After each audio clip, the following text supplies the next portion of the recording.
I talk a lot about how engagement isn't the goal in our communities, but progress is. But how do we actually get somebody to go from engaging in the community to actually taking action and making progress?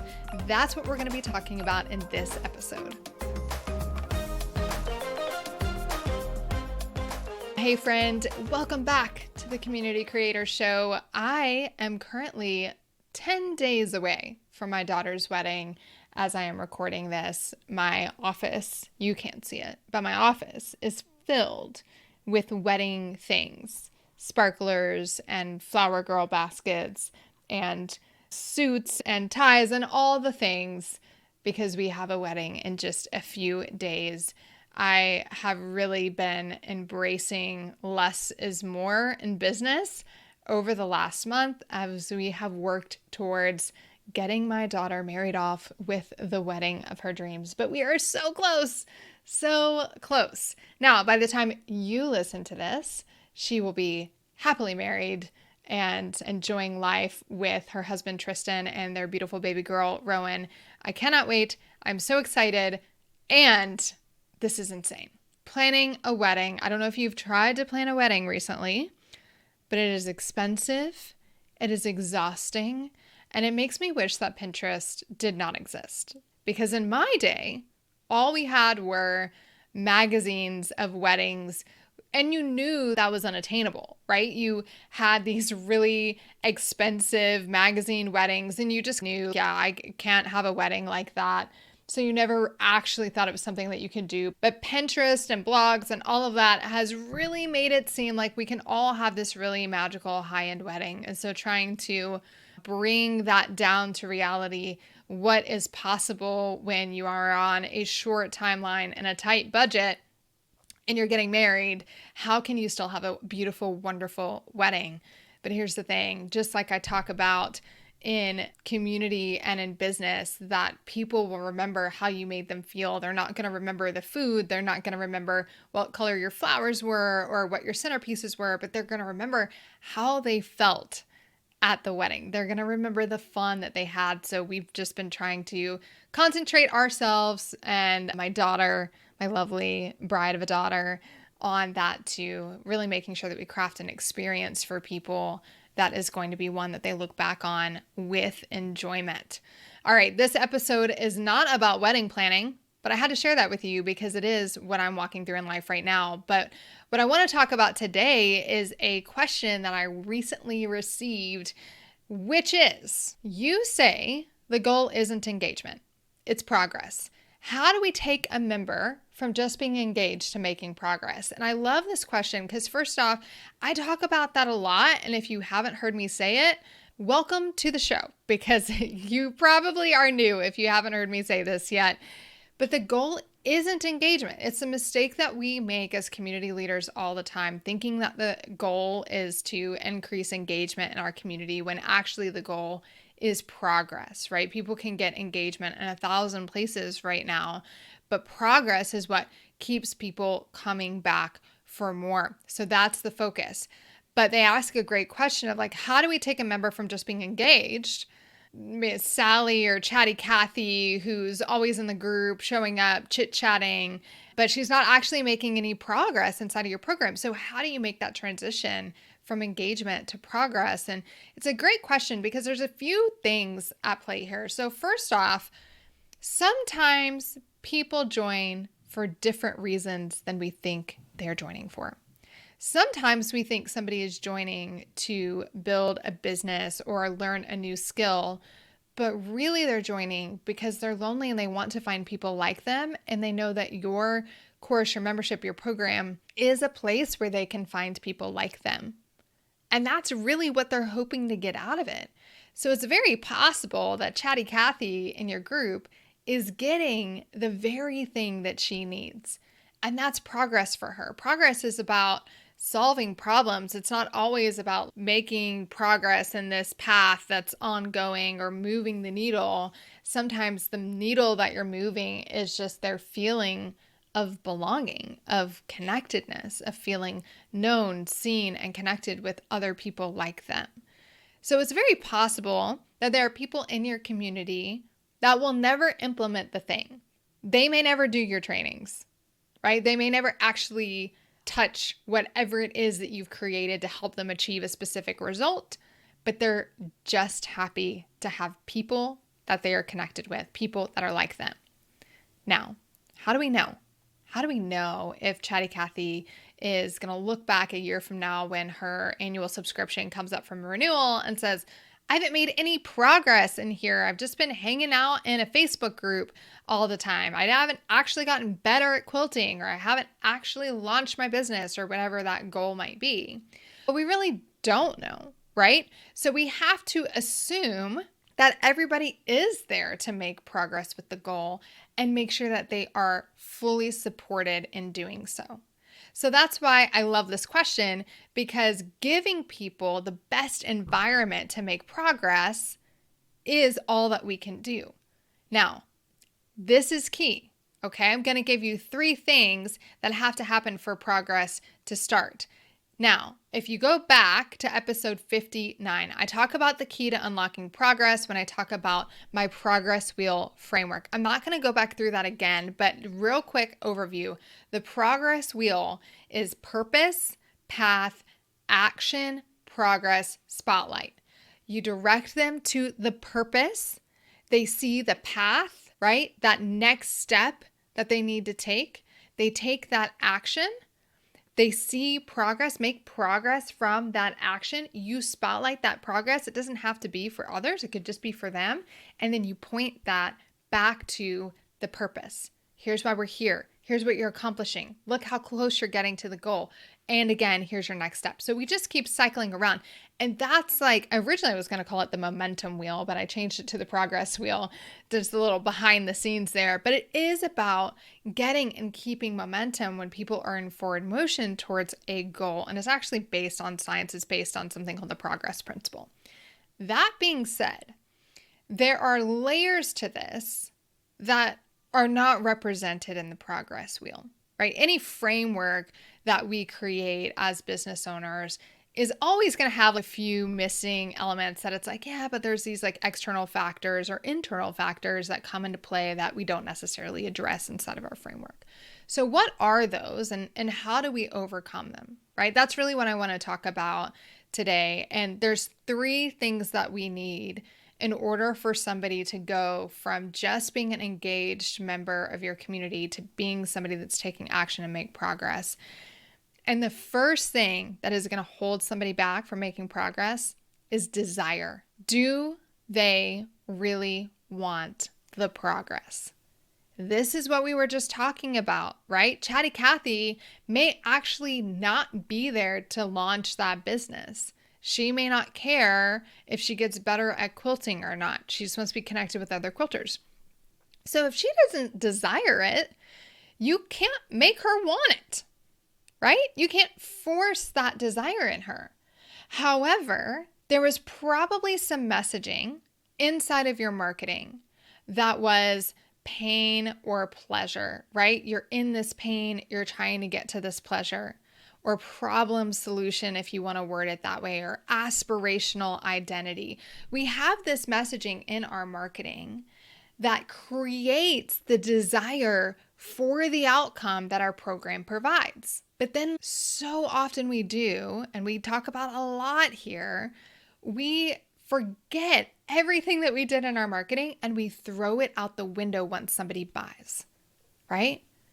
That's not what we want to do. We need to continue to stoke that desire in our customers.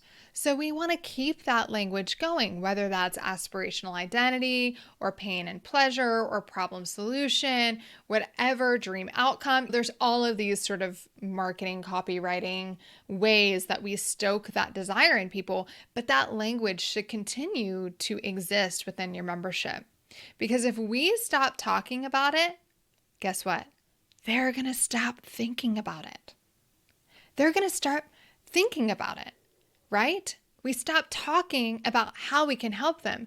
We stop shining the spotlight on the pain or the problem that they came to us to fix or to find a solution for, or that dream outcome or that aspirational identity that they wanted. We stop shining a spotlight on that. And guess what? Their motivation fades.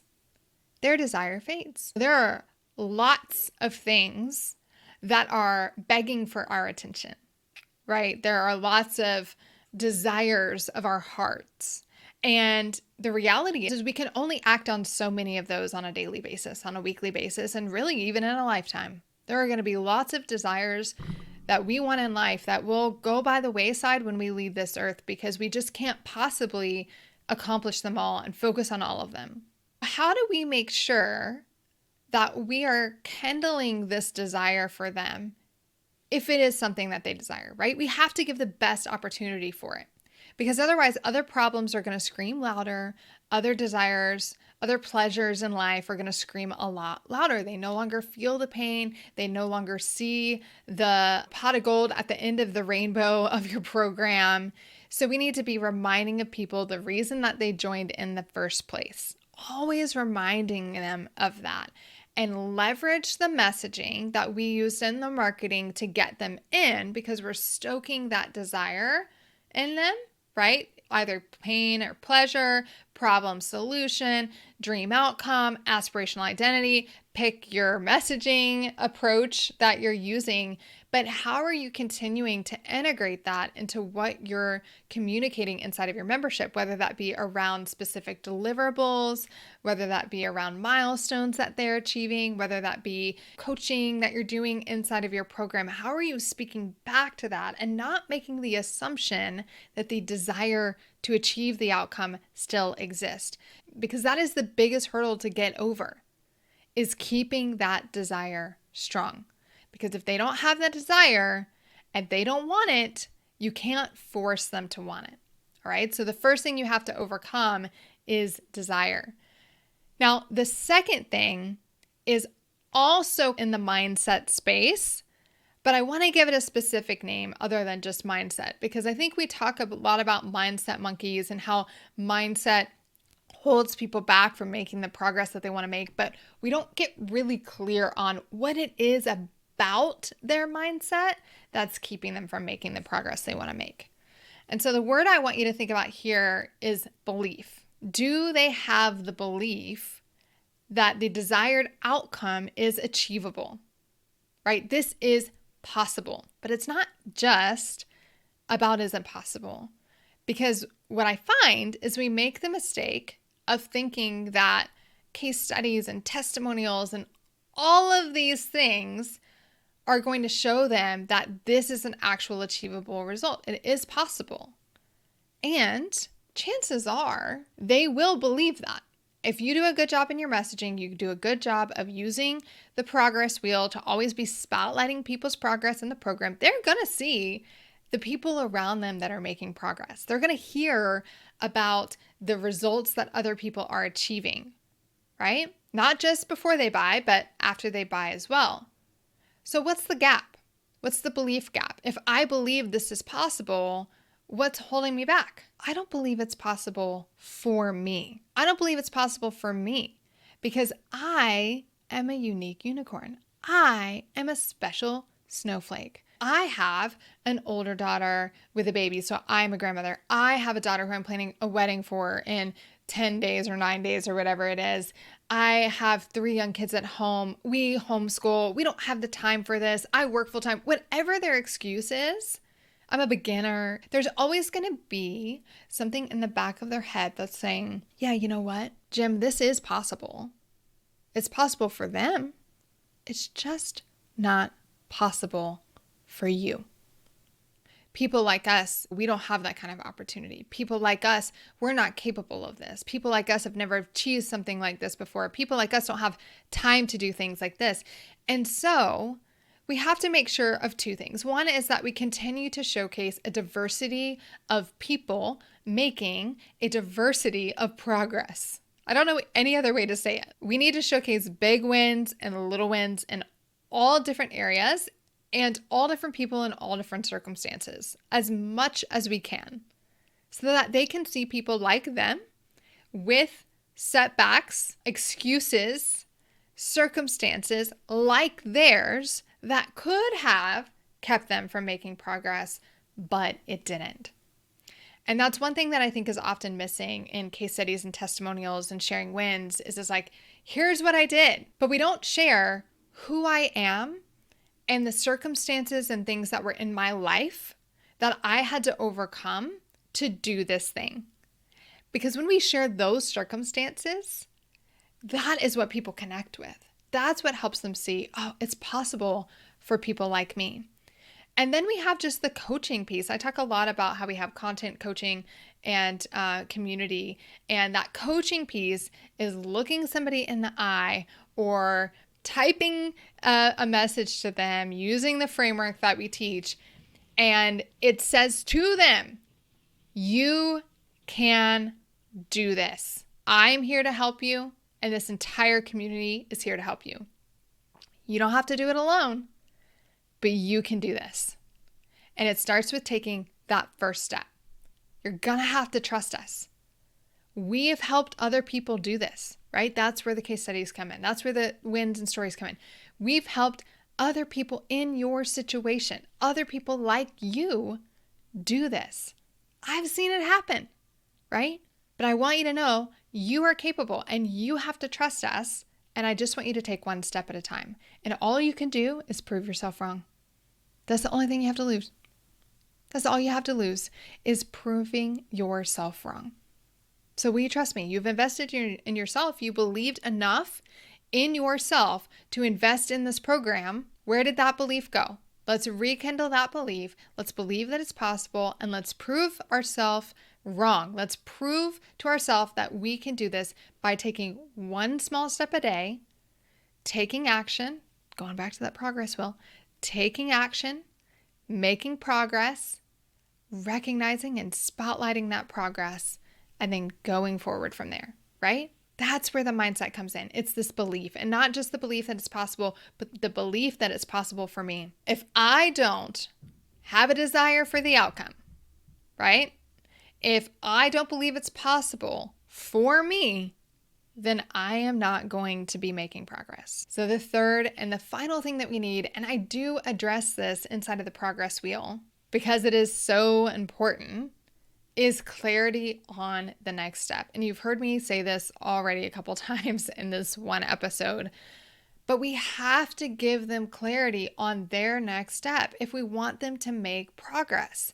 And it doesn't have to be a quiz with action steps or roadmaps. Now, a lot of my clients that I work with, we do curate content to guide people very specifically. So we do have quizzes that assess where they are on the journey and that point them to specific content. We do have various roadmaps that will walk them step by step through how to leverage the content inside of the program.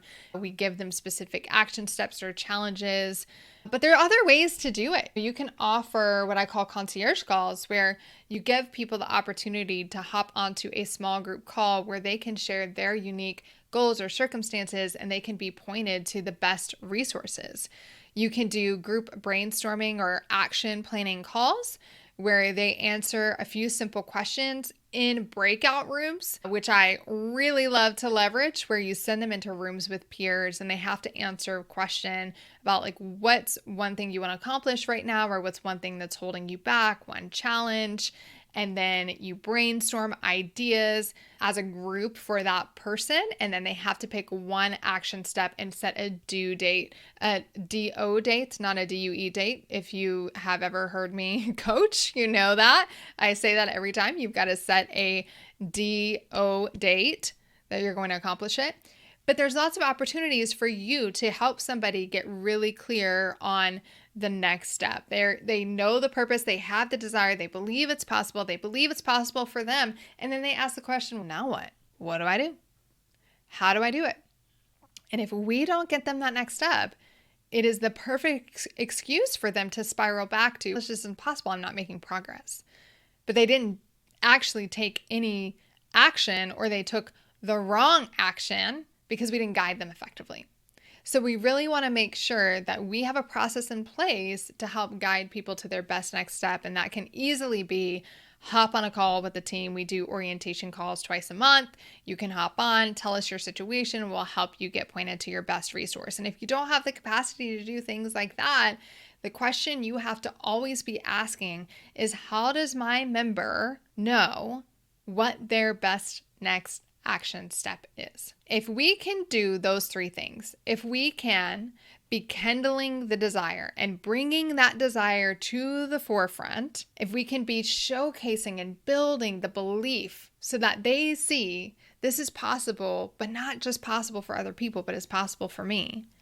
And then once they have that belief, that's where excitement comes. That's where momentum comes. I have this desire. I have the belief that it's possible. The momentum is here. Don't leave me hanging. Don't leave me hanging, right? We need to be ready to share with them the best next step. And that, my friends, is what kickstarts that progress wheel that we talk about in episode 59. They know their best next step. They're motivated because they understand the purpose.